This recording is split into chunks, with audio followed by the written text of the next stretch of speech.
Welcome back, everybody, to Machine Learning with Phil. I am your host, Dr. Phil. In yesterday's video, we took a look at Sarsa in the OpenAI gym, getting the cart pole to balance itself. As promised, today we are looking at the algorithm of double Q learning, also in the cart pole OpenAI gym environment.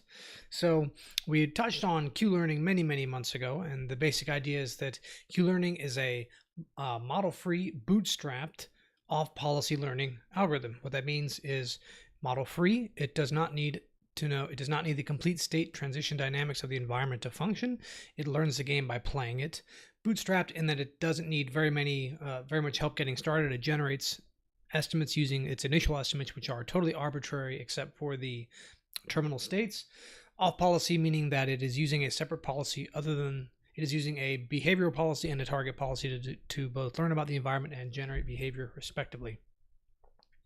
Now, when you deal with algorithms that take a maximizing approach to choosing actions, you always get something called maximization bias. So say you have some set of states with many different actions such that the action value function for that state and all actions is 0, then the agent's estimate, the Q, capital Q of S and A, can actually be will actually have some uncertainty to it, and that uncertainty is actually a spread in the values, right? And that spread causes it to have some amount of positive bias.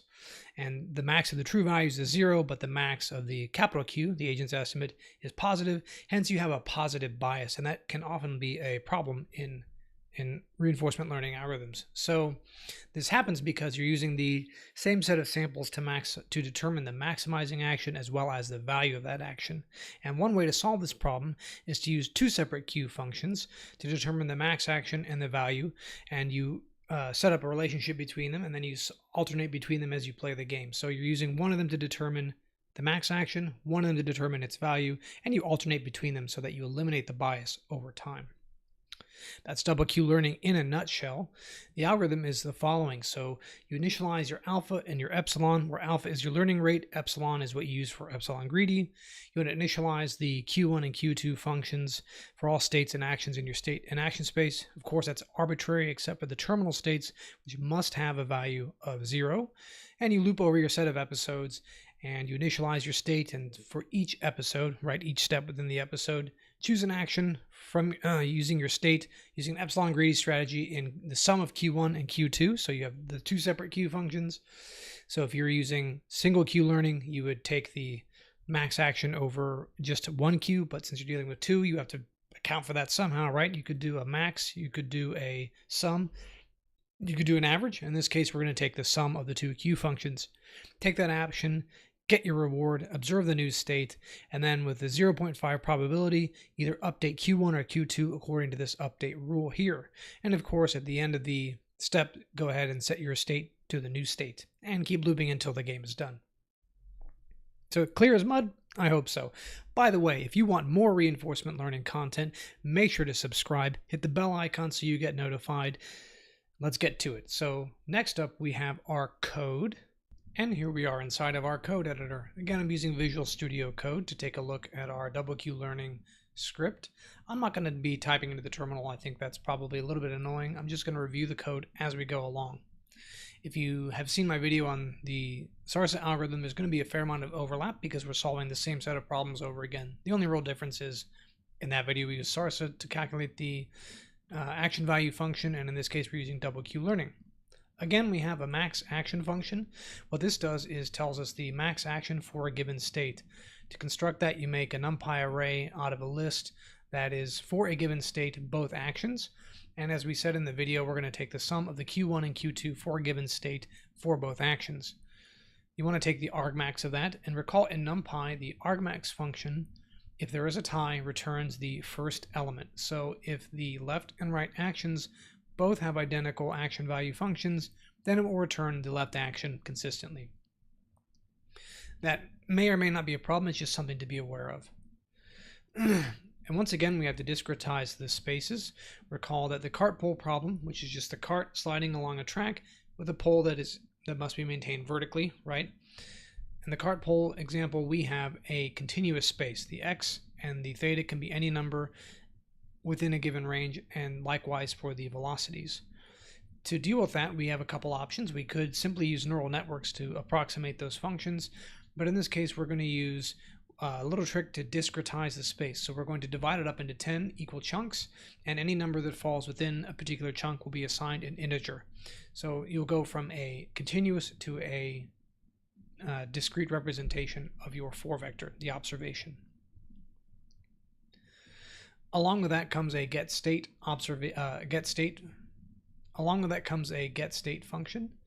that you pass in the observation, and it just uses those digitized spaces, just uses those linear spaces to use the numpy digitize function to get the integer representation of the respective elements of your observation. I've also added a function to plot the running average here.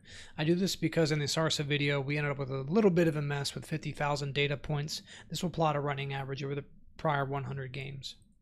Next up, we have to initialize our hyperparameters. Our learning rate of 0.1, this just controls the step size in the update equation. The gamma is, of course, the discount factor that the agent uses in its estimates of the future rewards. So I don't believe this should actually be 0.9. I left it here because it's not super critical. As far as I'm concerned, it should really be 1.0, and the reason is that the purpose of discounting is to account for uncertainties in future rewards. If you have some sequence of rewards with a probability of receiving them, then it makes no sense to give each of those rewards equal weight because you don't know if you're going to get them. In the cart pull example, the rewards are certain. As far as I'm aware, the state transition probabilities are 1. You know that if you move right, you're going to actually end up moving right. You know deterministically where the pull and the cart are going to move. So it shouldn't be discounted as far as I'm concerned. Epsilon is just the epsilon factor for our epsilon greedy algorithm, and that's pretty much it for hyperparameters of the model. Next up, we have to construct our state space. So what this means, baby's unhappy. The state space is, of course, the representation of the digitized space. So we're going to have, for the cart position, you're going to have 10 buckets, the velocities 10 buckets, and likewise for the thetas, theta position and theta velocity. So you're going to have 10 to the 4 possible states. So 10,000 states, and those are going to be numbered all the way from 000 to 9999. That's all we're doing here is we're constructing the set of states. Next up, we have to initialize our Q functions. Recall that the initialization is arbitrary except for the terminal state, which must have a value of 0. The reason for this is that the terminal state, by definition, has a future value of 0 because you stop playing the game, right? Makes sense. You could initialize this randomly. You could initialize it with -1, +1. Doesn't really matter so long as the terminal state is 0.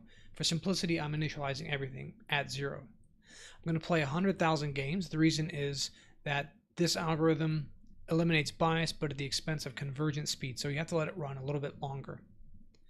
An array for keeping track of the total rewards, and we're going to loop over 100,000 games, printing out every 5,000 games to let us know it's still running. Always want to reset your done flag, your rewards, and reset the episode at the top. And you're going to loop over the episode, getting your state, calculating a random number for your epsilon greedy strategy. You're going to set the action to be the max action of Q1 and Q2 if the random number is less than 1 minus epsilon. Otherwise, you're going to randomly sample your action space. In any event, you take that action, get your new state, reward, and done flag, and go ahead and tally up your reward and convert that observation to a state S prime. Then go ahead and calculate a separate random number. The purpose of this random number is to determine which Q function we're going to update. We're going to be using 1 to calculate we're alternating between them because we have to eliminate the maximization bias, right? 1 is for finding the max action, 1 is for finding the value of that action. We alternate between episodes by way of this random number. In both cases, you want to calculate the max action, either Q1 or Q2, and use the update rule I showed you in the slides to update the estimates for Q1 and Q2. And as you go at the end of the step, you want to reset the old observation to the new one, so that way you can get the state up here. And at the end of the episode, you want to go ahead and decrease epsilon. If you're not familiar with this, epsilon greedy is just a strategy for dealing with the explore-exploit dilemma. So an agent always has some estimate of the future rewards based on its model of the environment. or its experience playing the game, if it's model free or a model problem. Right, it can either explore or exploit its best known action. So one way of dealing with the dilemma of how much time should you spend exploring versus how much time should you spend exploiting is to use something called epsilon greedy, meaning that some percentage of the time you explore, some percentage of the time you exploit.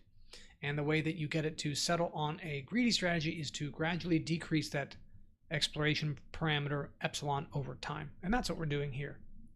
And of course, you want to keep track of the total rewards for that episode. And recall, in the cart pole example, the agent gets a reward of +1 every time the pole stays vertical. And so every move that it doesn't flop over, it gets 1 point. And at the end, you're going to go ahead and plot your running averages. So I'm going to go ahead and run that.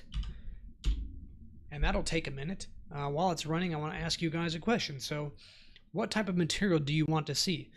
From what I'm seeing in the data, the reinforcement learning stuff is immensely popular. My other content, not so much, so I'm going to keep focusing on this type of stuff. But are you happy seeing the Sutton and Bardo type introductory material, or do you want to see more deep learning type material, right? There's a whole host of dozens of deep reinforcement learning algorithms we can cover.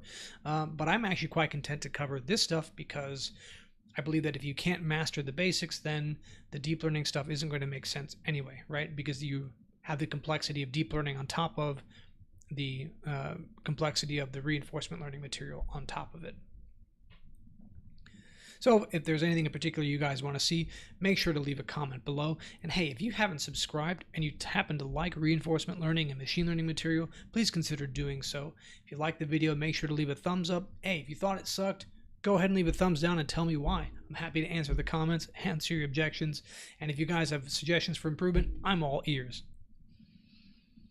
And here we are, it is finally finished with all 100,000 episodes, and you can see here the running average over the course of those games. As you would expect, the agent begins to learn fairly quickly, balancing the cart pole more and more and more.